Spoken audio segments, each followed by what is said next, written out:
Salut tout le monde, aujourd'hui je réponds à une question de Anne qui me dit: petite question, que se passe-t-il sur les plans physiques et énergétiques lorsqu'une personne vient de se vacciner contre le coco?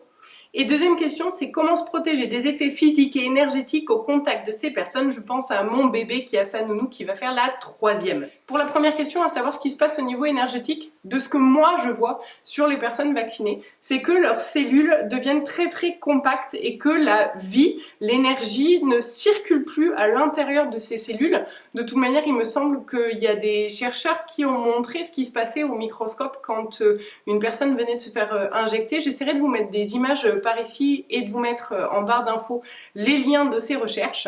Effectivement, on voit au niveau énergétique les mêmes choses qui se passent au niveau scientifique, c'est-à-dire que les cellules s'agglomèrent et que l'énergie, les fluides de la vie ne passent plus entre les cellules et que les atomes, les noyaux se collent. Donc c'est très fâcheux parce que au niveau énergétique, on ne peut plus laisser passer l'énergie, donc forcément vous imaginez ce que ça veut dire. À savoir, pour la deuxième question, comment se protéger au niveau physique et énergétique? Alors pour ma part, je ne me protège pas au niveau énergétique des personnes vaccinées. Par contre, au niveau physique, nous, déjà les enfants, toutes les personnes qui sont vaccinées, on ne les laisse pas voir ces personnes-là pendant 3 semaines post-dose, parce que de notre point de vue, la protéine spike est à ce moment-là la plus virulente, et c'est là qu'on sent que ça pourrait potentiellement être nocif pour nos enfants. Je protège plus mes jumeaux que ma grande parce que je sens que chez elle, à 5 ans et quelques, son système immunitaire est plus fort et qu'il y a moins de risques pour elle. Néanmoins, j'évite quand même de les mettre en contact avec les personnes qui sont fraîchement inoculées. Vraiment fraîchement, nous on compte 3 semaines. Maintenant, chacun fait comme bon lui semble, hein. Je vous partage simplement ce que nous on fait.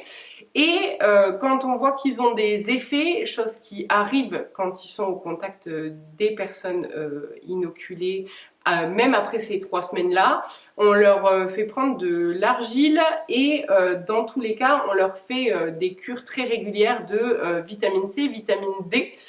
Et je crois que c'est tout. Oui, je crois que c'est tout. Mais vraiment, quand ils sont pas bien, l'argile verte sur fine, c'est pas mal.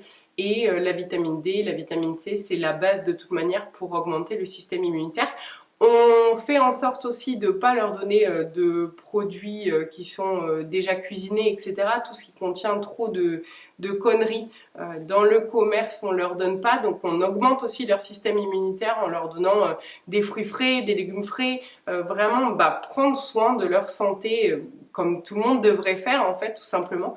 Et éviter tout ce qui est laitage, trop de gluten, pas de bonbons, voilà, tout ce qui est négatif pour le système immunitaire et la santé en règle générale. On diminue ces doses-là, on n'est pas à la maison, on n'est pas drastique sur ces points-là. Les enfants mangent des bonbons, des céréales, des trucs que les enfants aiment, mais dans les périodes où ils sont malades, où ils sont en surréaction au niveau du système immunitaire à quelque chose d'extérieur, on diminue ces produits qui augmentent les mucosités et qui vont du coup enfermer soit les protéines spike, soit tout germe extérieur, et du coup ça permet gluten laitage en moins, déjà ça fait moins de mucosité, le sucre aussi, et du coup ça permet au corps de se drainer de lui-même en plus de l'argile, vitamine C, vitamine D.